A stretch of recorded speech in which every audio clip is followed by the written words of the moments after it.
Chalkpiece Academy. Design your future. YouTube and WhatsApp coaching.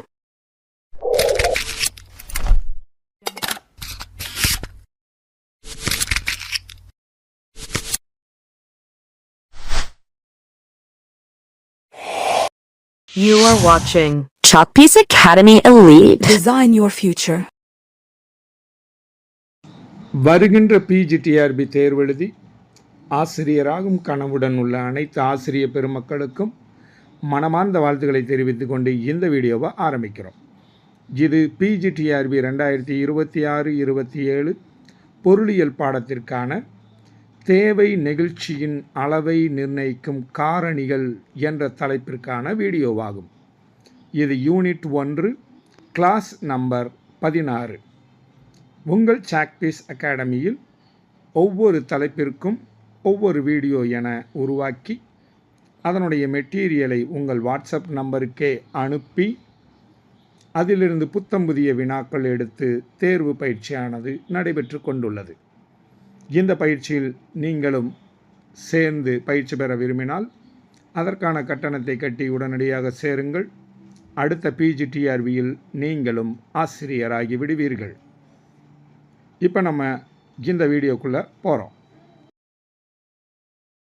இந்த வீடியோவில் நாம் பார்க்க போகிறது தேவை நெகிழ்ச்சி அளவை நிர்ணயிக்கும் காரணிகள். தேவை நெகிழ்ச்சியின் அளவை கீழ்காணும் 5 முக்கிய காரணிகள் நிர்ணயிப்பதாக கூறுகிறார்கள். மொத்தம் 5 விஷயங்கள் தேவை நெகிழ்ச்சியை நிர்ணயம் செய்கின்றன. முதல் விஷயம் என்னென்னா அல்லது முதல் காரணி என்ன அப்படின்னு பார்த்தீங்கன்னா, பதிலீடு பொருட்கள் கிடைத்தல். இது ஒரு காரணி. 2வது, நுகர்வோர் வருமானத்தில் குறிப்பிட்ட பொருளுக்கு செலவிடும் வீதம். 3வது, பொருள் பயன்படும் முறைகளின் எண்ணிக்கை. அடுத்து 4வது, பொருட்களுக்கிடையே நிரப்பு தேவை நிலவரம். அடுத்து காலமும் தேவை நெகிழ்ச்சியும். இந்த 5 காரணிகள் தான் தேவை நெகிழ்ச்சியினுடைய அளவை நிர்ணயம் செய்கின்றன. இப்போ ஒவ்வொன்றா நம்ம பார்க்கலாமா? இப்போ முதல் காரணியாக என்ன பார்க்குறோம்னா, பதிலீடு பொருட்கள் கிடைத்தல் அப்படின்றது தான் இதில் பார்க்க போகிறோம். அதாவது எல்லா காரணிகளிலும் மொத்தம் 5 காரணிகள் சொல்லியிருக்காங்க. அந்த எல்லா காரணிகளும் ரொம்ப முக்கியமானது இந்த காரணி தான். ஒரு பொருளுக்கு பதிலீடாக பயன்படுத்தக்கூடிய பொருட்களின் எண்ணிக்கை மற்றும் வகைகள் தேவை நெகிழ்ச்சியை நிர்ணயிக்கக்கூடிய முக்கிய காரணியாகும் அப்படின்னு சொல்கிறாங்க. அது எப்படி? ஒரு பொருளுக்கு நெருங்கிய பதிலீட்டு பொருட்கள் எளிதில் கிடைக்கும் வகையில் இருந்தால் கொடுக்கப்பட்டுள்ள பொருள் நெகிழ்வான தேவையை பெற்றிருக்கும்.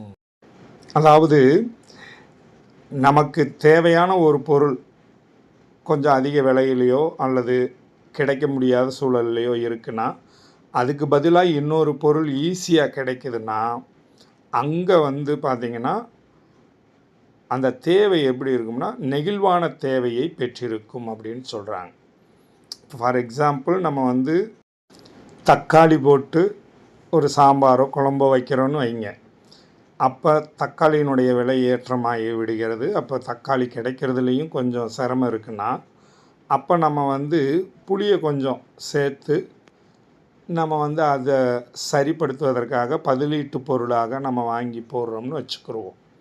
இப்போ தக்காளியினுடைய விலையை விட புளியோட விலை குறைவாக இருக்குன்னா நம்ம அதை பயன்படுத்துகிறோம்.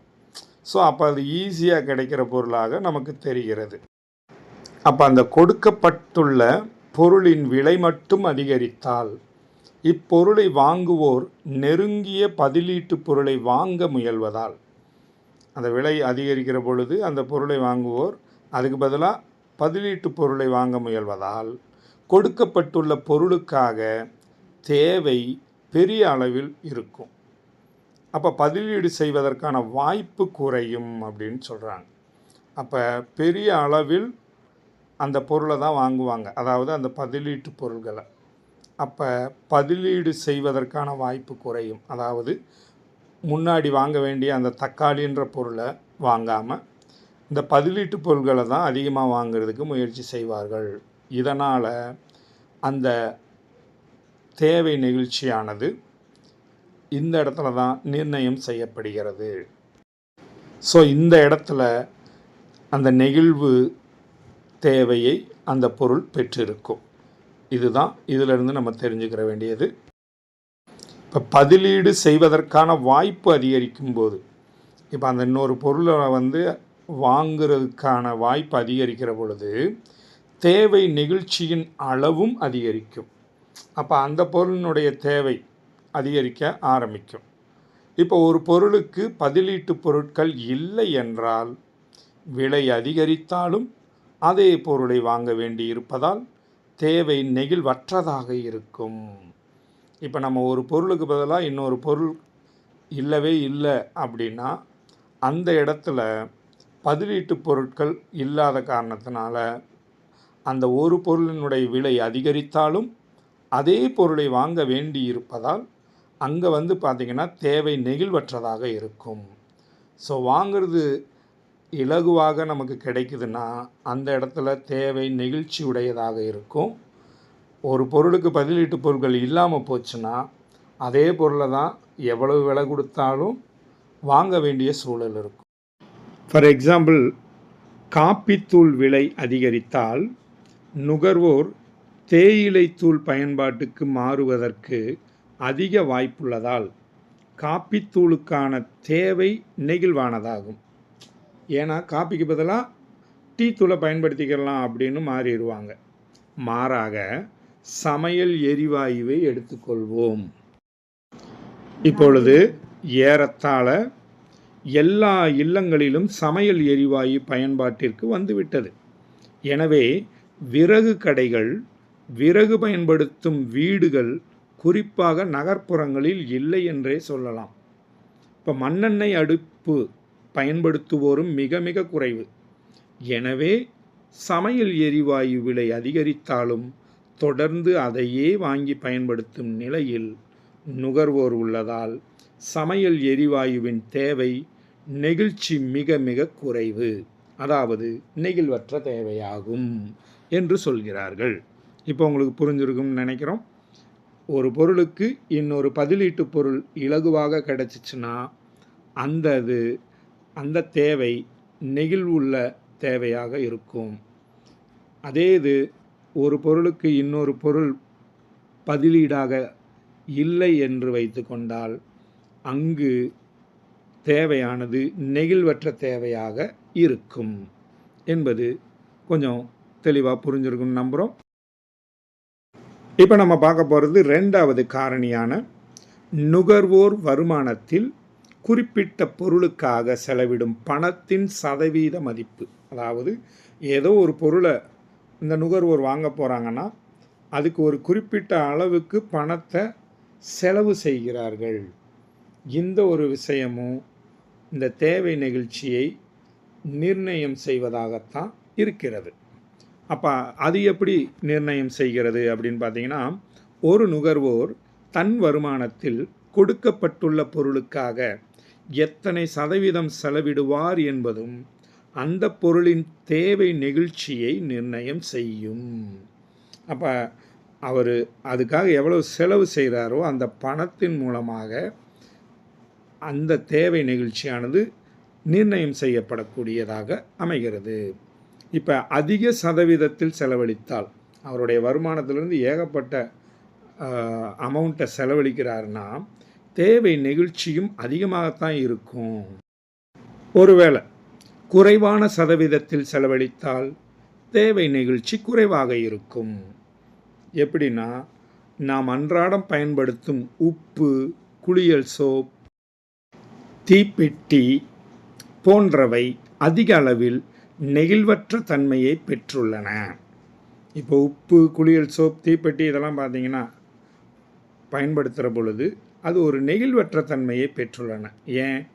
ஏனெனில் இவற்றுக்காக செலவிடும் தொகை மொத்த வருமானத்தில் ஒரு சிறு பகுதியாகவே இருப்பதால் இவற்றின் விலை அதிகரித்தாலும் இவற்றுக்காக செய்யும் மொத்த செலவின் வருமான பங்கில் பெரிய மாற்றம் இருக்காது. ஏன்னா அது சிறு சிறு தொகையாகத்தான் இருப்பதால் இது பெருசாக மாற்றத்தை ஏற்படுத்தாது. அதனால தான் இது நெகிழ்வற்ற தன்மையை பெற்றுள்ளதாக சொல்கிறாங்க. இதனால் தேவை அளவும் பெரிதும் மாறாமல், ஏன்னா இப்போ ஒரு தீப்பெட்டி வாங்கினா நம்ம அதை நிறைய நாள் வச்சுக்கிறோம். அதே இது நிறைய ஸ்டாக் வாங்கி வைக்க மாட்டோம். காரணம் என்னென்னா தேவை அளவு பெருசாக நம்மளுக்கு தேவைப்படாது.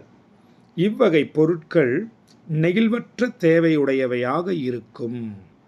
மாறாக துணி போன்ற பொருளை எடுத்துக்கொண்டால், இப்போ நம்ம ட்ரெஸ் எடுக்கிறோம், ஒரு தீபாவளிக்கோ இல்லை நியூ இயருக்கோ ஏதோ ஒரு இதுக்கு நம்ம ட்ரெஸ் எடுக்கிறோம்னா, இந்தியா போன்ற நாடுகளில் துணிக்காக செய்யும் செலவின் அளவு மொத்த வருமானத்தில் கணிசமான பங்கை உடையதாக இருக்கிறது. சில நேரங்களில் வாங்குகிற சம்பளத்துக்கு மேலே செலவழிக்கக்கூடியதாகத்தான் சில பேர் குடும்பத்தில் அமையும். எனவே துணியின் விலை குறைந்தால் அநேக வீடுகளில் துணிக்கான செலவு மிச்சப்படுவதால் கூடுதலாக துணி வாங்கும் போக்கு நிலவும். அதே சமயத்தில் துணிமணி விலை அதிகரித்தால் அவர்களால் முன்பு போலவே அதே அளவு துணிமணிகளை வாங்க இயலாமல் தம் தேவையை குறைத்து கொள்வர். ஸோ எடுக்க வேண்டிய ட்ரெஸ்ஸை கூட எடுக்காமல் விட்டுருவாங்க. இவ்வாறு துணி போன்ற பொருட்களுக்கு நெகிழ்வான தேவை நிலவும். ஸோ இதிலிருந்து நம்ம என்ன தெரிஞ்சுக்கிறோம் அப்படின்னா, அவங்க வாங்குகிற சம்பளம் அல்லது பெறுகின்ற வருமானத்தில் எத்தனை சதவீதம் பொருளுக்காக செலவழிக்கிறார்களோ அதுவும் இந்த தேவை நிகழ்ச்சியை நிர்ணயம் செய்கின்றனன்றது புரிகிறது. அடுத்து நம்ம பார்க்குறது ஒரு பொருளின் பயன்பாடுகளின் எண்ணிக்கை. இப்போ ஒரு பொருள் எப்படி பயன்படுகிறது, எத்தனை பயன்படுகிறது, இதுவும் தேவை நிகழ்ச்சியை நிர்ணயம் செய்கின்றன. அதை பற்றி பார்த்துடலாமா? இப்போ பாருங்கள், பயன்பாடுகளின் எண்ணிக்கை அதிகமானால் அந்த பொருளுக்கான தேவை நிகழ்ச்சியும் அதிகமாக இருக்கும். இப்போ ஒரு பொருளினுடைய பயன்பாடு ஒரு வீட்டில் அதிகம் இருக்குன்னா அந்த பொருளினுடைய தேவை நிகழ்ச்சி அதிகமாக தான் இருக்கும். அதனுடைய யூசேஜ் இருந்துக்கிட்டே தான் இருக்கும். எடுத்துக்காட்டாக பாலை எடுத்துக்கொள்ளலாம். இப்போ மில்க் வாங்குகிறோம். இப்போ பாலை நாம் பல வகைகளில் பயன்படுத்தலாம். ஏன்னா நம்ம டீ போட்டு சாப்பிட்லாம், காஃபி போட்டு சாப்பிட்லாம், ஐஸ்கிரீம் ரெடி பண்ணலாம், பாயசம் காய்ச்சலாம். இந்த மாதிரி ஏகப்பட்ட விஷயங்கள் இருக்குது. ஸோ அதை தான் இங்கே எடுத்துக்காட்டாக சொல்லியிருக்காங்க. இப்போ பாலை எடுத்துக்கொள்ளலாம். பாலை நாம் பல வகைகளில் பயன்படுத்தலாம். குழந்தைகளின் உணவாக, காஃபி, டீ போன்ற பானங்கள் தயாரிக்க, தயிருக்காக, வெண்ணெய் தயாரிப்பதற்கு, இனிப்பு பலகாரங்கள் தயாரிப்பதற்கு என்று பல்வேறு வழிகளில் பயன்படுத்தலாம். இப்போ உங்களுக்கு புரிஞ்சிருக்கும்.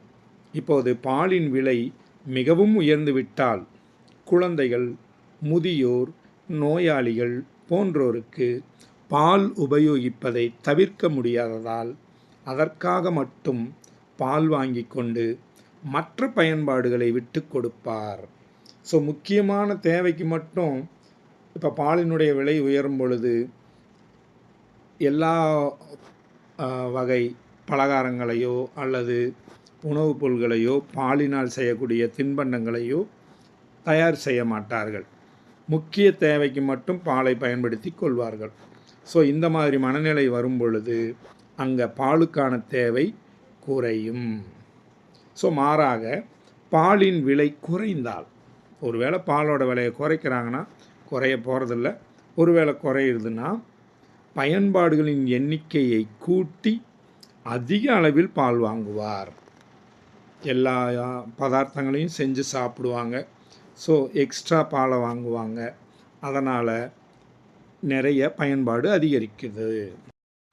எனவே பால் போன்ற பல உபயோக பொருட்களுக்கு நெகிழ்வான தேவை இருக்கும் அப்படின்னு சொல்கிறாங்க. இந்த பால் மாதிரியான ஏகப்பட்ட பொருட்கள் இருக்குது. ஸோ அவைகளுக்கு என்ன இருக்கும்னா நெகிழ்வான தேவை இருக்கும் அப்படின்னு சொல்கிறாங்க. அடுத்து நம்ம பார்க்க போகிற காரணி என்னென்னா, பொருட்களுக்கு இடையில் நிலவும் நிரப்பு தேவை நிலவரம். அதாவது இந்த நிரப்பு பொருள்கள்னு சொல்லுவோம் இல்லைங்களா, அதனுடைய நிலவரம் கூட ஒரு காரணியாக அமைகிறது இந்த தேவை நிகழ்ச்சியை நிர்ணயம் செய்வதில். எப்படி? ஒரு பொருளை தனித்து பயன்படுத்த முடியாமல் மற்றொரு பொருளோடு இணைத்து பயன்படுத்த மட்டுமே இயலுமென்றால் அவற்றின் விலைகளில் ஏற்படும் மாற்றம் சிறிதளவே அவற்றுக்கான தேவை அளவை பாதிக்கும். அப்போ கொஞ்சம் தான் பாதிக்கும். இப்போ ஒரு பொருளை தனித்து பயன்படுத்த முடியாமல் இன்னொரு பொருளோடு சேர்த்து பயன்படுத்துகிறாங்க. அப்போ அந்த விலைகளில் ஏதாவது மாற்றம் ஏற்பட்டுச்சுன்னா அதனுடைய தேவை அளவை கொஞ்சம்தான் பாதிக்கும். மாறாக தனியாகவே பயன்படுத்த இயலும் பொருட்களுக்கான தேவை விலை மாற்றத்திற்கேற்ப அதிக அளவில் மாறும். இப்போ ஒரு பொருளை அதை மட்டும்தான் அந்த பயன்படுத்த முடியும் அப்படின்னு வரும்பொழுது அதனுடைய விலையில் ஏதாவது மாற்றம் ஏற்படுதுன்னா கட்டாயம் பெரிய மாறுதல் இருக்கும். அதாவது ஒரு பொருளை இன்னொரு பொருளோட சேர்த்து பயன்படுத்துகிற பொழுது ஒரு பொருளோட விலை ஏறுது அப்படின்னா பெருசாக மாற்றம் இருக்காது. ஆனால் ஒரு பொருளுக்கு மட்டும்தான் பயன்பாடு இருக்குது, அப்போ அந்த பொருளோட விலை ஏறுதுன்னா அந்த இடத்துல பெரிய மாற்றம் இருக்கும். எடுத்துக்காட்டாக வாகனங்களில் பெட்ரோலுடன் இணைத்து பயன்படுத்தப்படும் உராய்வு எண்ணெய்கள், அதாவது இப்போ பெட்ரோலோடு சேர்த்து ஒரு எண்ணெய் ஆயில் ஊற்றுவாங்க மொப்பட்டுகளுக்கு. சின்ன வகை மொப்பட்டுகள் இருக்குது, மோட்டார் பைக்குகள், அந்த இதுகளுக்கு பார்த்திங்கன்னா எண்ணெய் ஊற்றி தான் பண்ணணும். ஆட்டோவுக்கு அதே மாதிரி தான் ஊற்றி செய்வாங்க. ஸோ அந்த உராய்வு எண்ணெய்கள் பார்த்திங்கன்னா பெட்ரோலோடு சேர்த்து பயன்படுத்தப்படக்கூடிய ஒரு எண்ணெய். ஸோ இது ரெண்டும் ஒன்றோடொன்று இணைத்து செய்யப்படுது. இதில் ஏதாவது ஒரு இதனுடைய விலை அதிகரித்தாலும் பெருசாக ஒன்றும் மாற்றம் இருக்காது. ஆனால் அதே நேரத்தில் இன்னொரு எக்ஸாம்பிள் பார்த்தோம்னா உணவு பதார்த்தங்கள் தயாரிப்பில் மட்டுமே பயன்படுத்தப்படும் சமையல் உப்பு. இப்போ உணவு கூட உப்பு போடுறோம். இப்போ உப்போட விலை ஏறுறதுனால உணவு சமைக்காமல் இருக்க போகிறதில்ல. அதே மாதிரி உணவு சமைக்கிற பொழுது அதனுடைய பொருட்கள் ஏறும் பொழுது உப்பு பயன்படுத்தாமல் இருக்க போகிறதில்ல. ஸோ இது எப்பொழுதுமே விலை மாற்றம் ஏற்பட்டாலும் பெரிய மாற்றங்களை உண்டு பண்ண போகிறதில்ல. இப்போ இதனுடைய தேவையில் விலை மாற்றம் ஏற்படுத்தும் பாதிப்பு அதிகமாக இருக்காதுன்னே சொல்கிறாங்க. அதாவது பெரிய பாதிப்பு எதுவும் இருக்காது, கொஞ்சம் சின்னதாக இருக்கலாம். ஆனால் இன்னொரு விஷயத்தையும் நாம் கவனத்தில் கொள்வது அவசியமாகும். என்னன்னு பார்த்தீங்கன்னா, உராய்வு எண்ணெயின் அளவு பெட்ரோல் அளவோடு ஒப்பிடும்போது மிக மிக குறைவு. இப்போ பெட்ரோல் நம்ம போடும் பொழுது அதில் இப்போ 1 லிட்டரு போடுறோம்னா ஒரு 50 ml அளவுக்கு தான் உராய்வு எண்ணெயை உள்ளே ஊற்றுவாங்க. ஸோ அப்போ அதோட அளவு ரொம்ப கம்மி. இதுவும் நெகிழ்வற்ற தேவைக்கு ஒரு காரணமாகும். ஏன்னா அளவு கம்மியாக இருக்கிறதுனால இது ஒரு நெகிழ்வற்ற தேவைக்கு காரணமாகும். இவ்வகை பொருட்களை பொறுத்தமட்டில் ஒரு காரணம் மட்டுமில்லாமல் பல காரணங்கள், அதாவது அத்தியாவசிய தேவையாக இருத்தல், அதாவது கட்டாயம் இது பயன்படுத்தியே ஆகணும். அந்த பெட்ரோலோட கொஞ்சம் நம்ம உராய்வு எண்ணெய் ஊற்றித்தான் ஆகணும். அந்த மாதிரி அத்தியாவசிய தேவையாக இருத்தல் மொத்த செலவில் ஒரு சிறு பகுதியே, அது கொஞ்சம் செலவாகும். இவற்றுக்கான செலவாக இருத்தல் போன்றவையெல்லாம் இணைந்தே அப்பொருட்கான தேவை நெகிழ்வற்றதாக இருக்கச் செய்கின்றன. அப்போ அந்த பொருளுக்கான தேவை எப்படி இருக்கும்னா நெகிழ்வற்றதாக இருக்கும். இப்போ ஓரளவுக்கு புரிஞ்சிருக்குன்னு நம்புகிறோம். இது ஒரு நெகிழ்வற்ற தேவையாக இருக்கிறது. ஏன்னா ஒரு பொருள் அதிகமாக தேவைப்படுது, ஒரு பொருள் கொஞ்சம் அளவு தான் தேவைப்படுது. ஸோ இந்த இடத்துல அது நெகிழ்வற்ற தேவையாக செயல்படுகிறது. அடுத்து நம்ம பார்க்க போகிறது 5வது காரணி, காலமும் தேவை நெகிழ்ச்சியும். இந்த காலம் அப்படின்றது இந்த தேவை நெகிழ்ச்சியை எப்படி நிர்ணயம் செய்கிறது அப்படின்னு நம்ம பார்க்க போகிறோம். காலம் அப்படின்னா டைம் எப்படி ஒரு தேவை நெகிழ்ச்சியை நிர்ணயிக்கும்? தேவை நெகிழ்ச்சியின் அளவை காலமும் நிர்ணயிக்கிறது. எப்படி? காலம் அதிகரிக்கும் போது ஒரு பொருளுக்கான தேவை நெகிழ்ச்சி அதிகரிக்கிறது. ஸோ காலம் அதிகரிச்சுன்னா ஒரு பொருளினுடைய தேவைக்கான அந்த நெகிழ்ச்சியும் அதிகரிக்கிறதுன்றாங்க. எப்படி? நீண்ட காலத்தில் தொழில்நுட்ப முன்னேற்றத்தின் காரணமாக தற்போதுள்ள பொருட்களுக்கு பதிலீடு பொருட்கள் அங்காடிக்கு வந்து விடுகின்றன. இப்போ பார்த்திங்கன்னா தொழில்நுட்பம் முன்னேறிக்கிட்டே இருக்கிறதுனால இப்போ இருக்கிற ஒரு பொருளுக்கு பதிலாக இன்னொரு பொருள் புதுசாக வந்துடுது மார்க்கெட்டில். அப்போ அந்த பொருளினுடைய தேவை நீண்டுக்கிட்டே போகும். ஒரு காலத்தில் அடுப்புன்னு ஒன்று இல்லை, அதுக்கப்புறம் ஸ்டவ் கண்டுபிடிச்சாங்க, அதுக்கப்புறம் கேஸ் ஸ்டவ் கண்டுபிடிச்சாங்க. இந்த மாதிரி ஒவ்வொரு பொருளினுடைய மாற்றம் மாறிக்கிட்டே இருக்குது. இப்போ எலக்ட்ரிக் ஸ்டவ் அந்த அளவுக்கு வரப்போகுது டெக்னாலஜி. ஸோ அந்த மாதிரிலாம் ஒவ்வொன்றா மாறிக்கிட்டே இருக்குமே ஒழிய அது நிற்கவே நிற்காது. இதெல்லாம் காலத்தின் காரணமாக நீண்டு கொண்டே தான் செல்லும். தற்போது நெகிழ்வுத்தன்மை குறைவாக உள்ள பொருட்களுக்கு நீண்ட காலத்தில் நெகிழ்வுத்தன்மை அதிகரித்துவிடும்.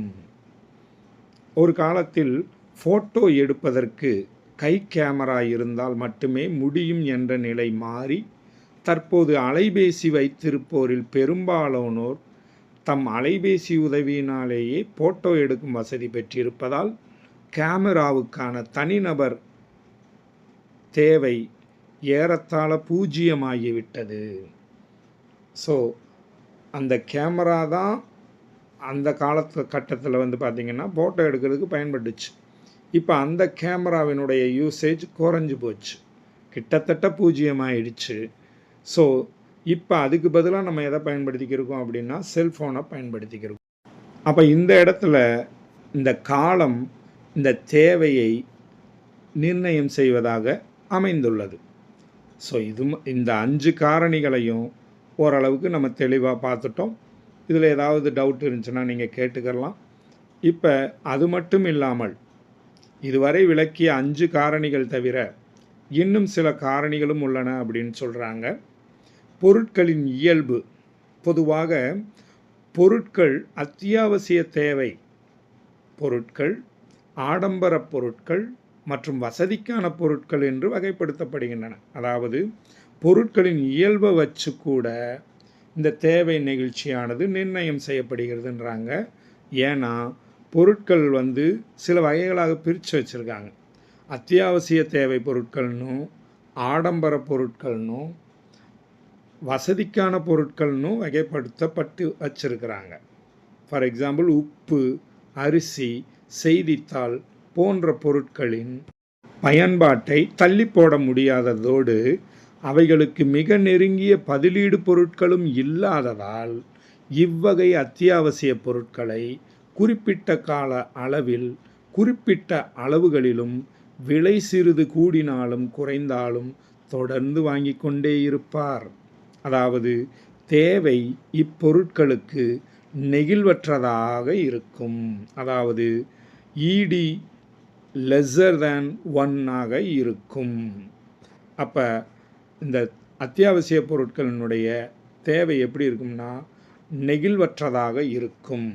மாற்றவே முடியாது, அது வாங்கிக்கிட்டே தான் இருக்கும். ஸோ நெகிழ்வற்றதாக இருக்கும். இது ஆடம்பர பொருட்களை பொறுத்த மட்டில் எடுத்துக்காட்டாக சோபா செட், சாப்பாடு மேசை, தொலைக்காட்சி பெட்டி போன்றவை. இதெல்லாம் பார்த்திங்கன்னா ஆடம்பர பொருட்கள் அப்படின்னு சொல்கிறாங்க. அவற்றின் உபயோகத்தை தள்ளி போட முடிவதால் இதை நம்ம இஷ்டப்பட்டால் வாங்கிக்கிறலாம், இஷ்டப்படலைன்னா வாங்க தேவை இருக்காது. ஏன்னா எல்லார் வீட்லேயும் சோபா செட்டு கட்டாயம் இருக்கணுன்ற அவசியம் இல்லை, சாப்பாடு மேஜையும் இருக்கணும்னு அவசியம் இல்லை, தரையில் உட்காந்து சாப்பிட்றலாம். தொலைக்காட்சி பெட்டியுமே இன்னும் பல வீடுகளில் இல்லாமல் தான் இருக்கிறாங்க. ஸோ அது இல்லாமல் இருந்துடலாம். உப்பு, புளி, சாப்பாடு இதெல்லாம் இல்லாமல் இருக்க முடியாது. ஸோ இந்த ஆடம்பர பொருட்கள்னு சொல்லக்கூடிய இந்த மேற்கண்ட பொருட்கள் இல்லாமல் கூட வாழ முடியும். ஸோ அவற்றின் உபயோகத்தை தள்ளி போட முடிவதால் விலை அதிகரித்தால் தேவை குறையும்.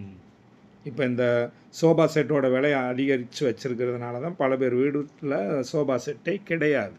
ஏன்னா அதை வாங்கிறது கிடையாது. ஸோ அதிகரித்தால் தேவை குறையும்ன்றது புரியுது. அதாவது நெகிழ்வான தேவையாக இருக்கும். தேவைப்பட்டால் வாங்கலாம், தேவைப்படலைன்னா வாங்க தேவையில்லை. அதனால் அதை நெகிழ்வான தேவை என்றே கருதப்படுகிறது. அடுத்து நம்ம பார்க்க போகிறது என்னென்னா வசதிக்கான பொருட்களுடைய இந்த தேவை நெகிழ்வு எப்படி இருக்கும்னு பார்க்குறோம். இப்போ பார்த்திங்கன்னா வசதிக்கான பொருட்கள் அத்தியாவசிய தேவை பொருட்களை விட அதிக நெகிழ்வுத்தன்மை உடையதாகவும் ஆடம்பர பொருட்களை விட குறைந்த நெகிழ்வுத்தன்மை உடையதாகவும் இருக்கும். பொருட்கள், விரைவில் கெட்டுப்போகும் பொருட்கள், கெடாது நீண்ட கால பயன்பாடு கொண்ட பொருட்கள் என்றும் வகைப்படுத்தப்படுகின்றன. சில பொருட்கள் பார்த்திங்கன்னா விரைவில் கெட்டுப்போகும் பொருட்கள்னு இருக்குது, நீண்ட காலம் பயன்பாடு கொண்ட பொருட்கள்னு இருக்குது. ஸோ இவைகள் கூட தேவை நெகிழ்ச்சியை நிர்ணயம் செய்கின்றனவாக தான் எடுத்துக்கொள்ளப்படுகின்றன. இன்னும் கொஞ்சம் விளக்கமாக பார்த்தோம்னா, விரைவில் கெட்டுப்போகும் காய்கறி, பழங்கள் போன்றவற்றை விலை அதிகம் என்பதற்காக வாங்காமலோ மிக குறைவாக வாங்கவோ முடியாது. விலை குறைந்துவிட்டால் அதிகமாக வாங்கி பாதுகாத்து வைத்து கொள்ளவும் முடியாது. எனவே தேவை நெகிழ்ச்சி குறைவாக இருக்கும். ஸோ இந்த மாதிரி விரைவில் கெட்டுப்போகிற காய்களோ பழங்களோ தேவை நெகிழ்ச்சி குறைவாக இருக்கும் அப்படின்றாங்க. மாறாக பருப்பு வகைகள், மிளகாய் வற்றல் போன்ற எளிதில் கெடாத பொருட்களை விலை மலிவாக இருக்கும்போது அதிகம் வாங்கி சேமித்து வைப்பார். அதனால் தேவை அதிகமாகும். அப்போ விலை அதிகரித்தால் பின்பு வாங்கி கொள்ளலாம் என்று ஏற்கனவே கையில் உள்ள அளவை சிக்கனமாக பயன்படுத்தி காத்திருப்பார். அப்போ இந்த இடத்துல தேவை நெகிழ்ச்சி குறைவாக இருக்கும் அப்படின்னு சொல்கிறாங்க. அதனால் தேவை குறையும். ஏன்னா அப்புறம் வாங்கிக்கலாம் அப்படின்னு விலை ஏறும் பொழுது விட்டுருவாங்க. இப்போ விலை குறையிற பொழுது நிறைய வாங்கி வச்சுக்கிருவாங்க. இந்த மாதிரிலாம் நடைபெறும். எனவே தேவை நெகிழ்ச்சி விரைவில் கெட்டுப்போகும் பொருட்களோடு ஒப்பிடும்போது அதிகமாக இருக்கும். அதாவது விரைவில் கெடாத பொருட்களினுடைய தேவை நெகிழ்ச்சி அதிகமாக இருக்கும். இப்போ பார்த்தீங்கன்னா செங்கல், சிமெண்ட், மரம் போன்ற கட்டிடம் கட்ட தேவைப்படும் பொருட்களின் விலைகள் ஏறினால் கட்டிடும் வேலையை தள்ளி போடலாம் என்று நுகர்வோர், கட்ட விரும்புவோர் முடிவெடுப்பார். எனவே தள்ளி போட இயலும் பயன்பாடுடைய பொருட்கள் நெகிழ்வான தேவையை பெற்றிருக்கும். அப்போ இந்த மாதிரி அப்புறம் வாங்கிக்கலாம், அப்புறமா யூஸ் பண்ணிக்கலாம் அப்படின்னு நினச்சி தள்ளி போடக்கூடிய நெகிழ்வுடையதாக இந்த தேவை நெகிழ்வு அமைந்துவிடும். ஸோ இப்போ ஓரளவுக்கு உங்களுக்கு இந்த தலைப்பின் அர்த்தம் புரிஞ்சிருக்கும்னு நம்புகிறோம். இன்னும் இது போன்ற பல தலைப்புகளில் உங்களுக்கு வீடியோக்கள் வெளிவர உள்ளன. அதனையும் பார்த்து அதிலிருந்து எடுக்கப்படக்கூடிய வினாக்களுக்கு விடையளித்து உங்கள் தேர்வு பயிற்சியை நிறைவு செய்து வருகின்ற PGTRBயில் நீங்களும் ஒரு ஆசிரியராக வேண்டும் என்பதே எங்களுடைய நோக்கம். அதற்கு மனமார்ந்த வாழ்த்துக்களை கூறிக்கொண்டு மீண்டும் அடுத்த வீடியோவில் சந்திப்போம். மனமார்ந்த வாழ்த்துக்களுடன் உங்கள் சாக் பீஸ் அகாடமி.